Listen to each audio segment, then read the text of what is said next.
with the exercise 1.3 which is based on irrational numbers. Okay, exercise 1.3 में हम लोगों ने डिस्कस किया था कि how to prove a given number to be irrational, जो कि 3 फॉर्म्स थी उसकी।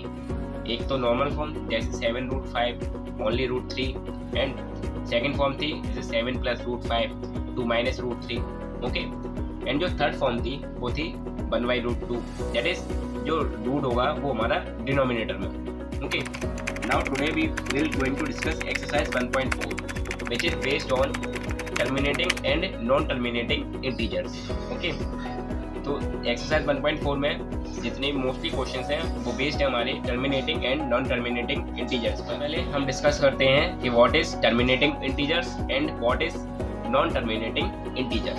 Okay, now first of all discuss about what is terminating integers and what is non-terminating integers.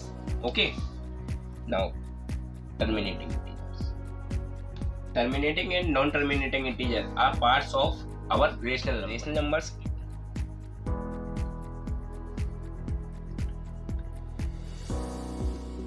Rational numbers को हम डिवाइड कर सकते हैं टर्मिनेटिंग एंड नॉन टर्मिनेटिंग में।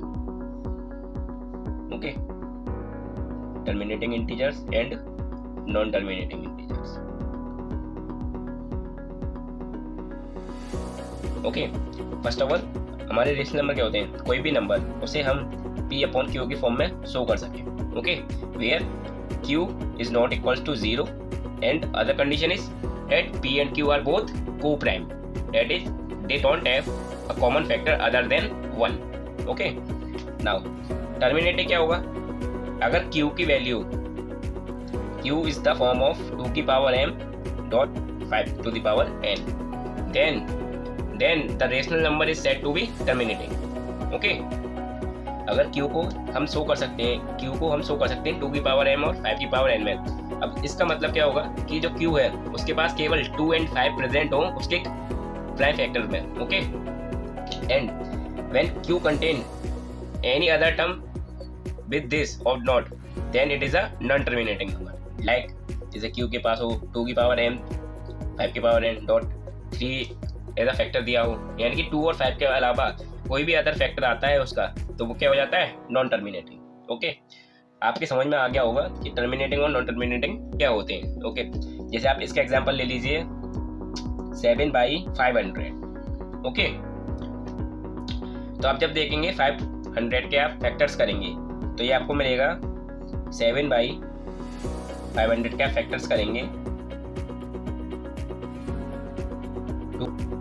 2.5 ओके, एंड साइड एक एग्जांपल ले लीजिए, सपोज 3/90।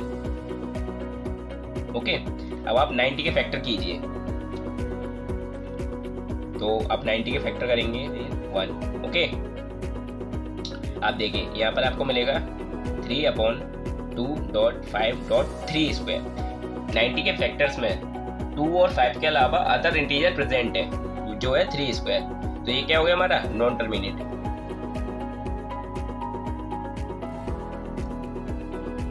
ओके, और ये इस वाले कंडीशन में केवल हमारा 2 और 5 ही प्रेजेंट है, तो ये हो गया हमारा terminating.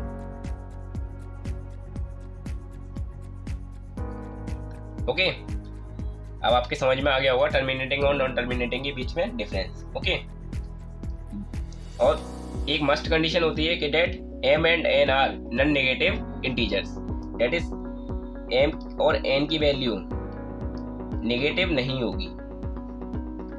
Okay, m and n can never be negative. Now we start discussing exercise 1.4 start करते हैं। ओके, एक्सरसाइज 1.4 क्वेश्चन नंबर 1 है, without actually performing the long division state whether the following rational number will be a terminating decimal expansion और a non terminating repeating decimal expansion. Okay, question कह रहा है कि without long division यानी कि बिना divide किए हमें यह बताना है कि जो गिवन रेशनल नंबर्स है वो टर्मिनेटिंग है या फिर नॉन टर्मिनेटिंग। ओके, चलिए स्टार्ट करते हैं एक्सरसाइज 1.4।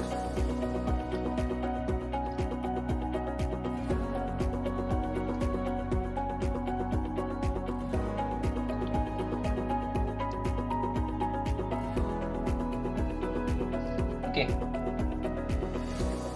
टर्मिनेटिंग की जो कंडीशन होती थी वो होती थी कि उसके जो क्यू है उसके प्राइम फैक्टर्स में केवल 2 and 5 आए, ओके।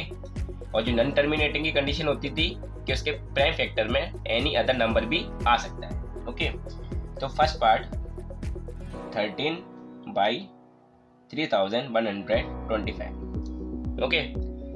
इसमें सिंपली हम जो आपको डिनोमिनेटर दिया गया होगा उसका प्राइम फैक्टराइजेशन कीजिए, ओके। तो आप इसका प्राइम फैक्टराइजेशन कीजिए 3125 का।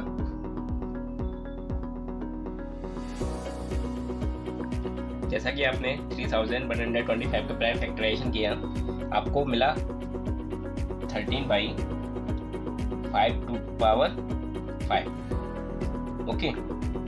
अब आप जो 5 है जो उसके डिनोमिनेटर है Q इक्वल्स टू, इसको आप P/Q की फॉर्म में शो कीजिए, तो Q की वैल्यू हो जाएगी 5 ओके। आप इसको लिख सकते हैं 2^0.5 ओके। अब नाउ ये किस तरीके का हो गया हमारा 2m.5n, where m equals to 0 and n equals to 5। मैंने आपको पहले ही बताया था कि m और n कैसे होने चाहिए हमारे नॉन नेगेटिव इंटीजर्स, यानी कि उनकी वैल्यू 0 हो सकती है, ओके। नाउ Q जो उसका डिनोमिनेटर है वो किस फॉर्म का है हमारा 2m.5n। तो नरेशन लाइन में भी आप लिखेंगे the denominator of the given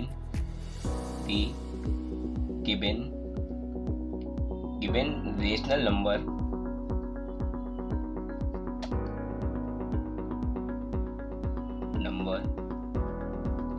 is of the form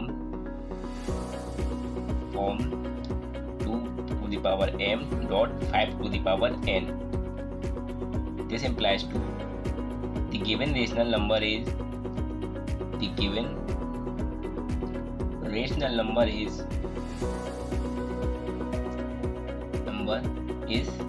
terminating decimal expansion.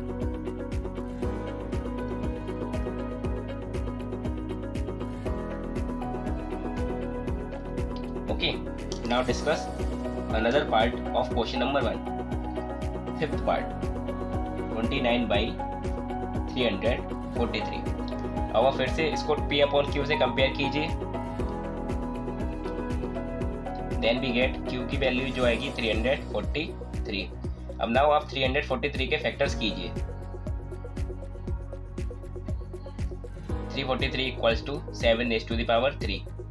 Okay, here we can see that factors of Q does not contain 2 and 5. Okay, we can say that the factors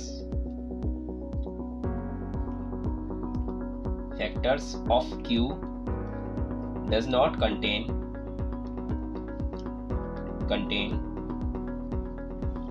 2 and 5. 2 and 5 से मतलब है कि अगर यहाँ पर suppose कर लीजिए नहीं है तो आप 2 की पावर 0 मान लीजिए एंड 5 की पावर 0 मान लीजिए, ओके। लेकिन जो हमारी टर्मिनेटिंग की कंडीशन होती थी, जो डिनोमिनेटर के फैक्टर्स आएंगे उसमें केवल 2 and 5 ही होना चाहिए। लेकिन आप यहाँ देखेंगे यार, अगर 2 की पावर 0 एंड 5 की पावर आप 0 सपोज भी करते हैं, उसके अलावा हमारे पास क्या आएगा 7^3। Then we can say that the prime factors of Q contains 7^3, which is not the form of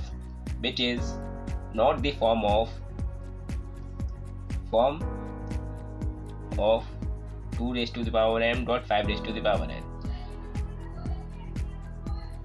This implies to a given rational number is non-terminating repeating number.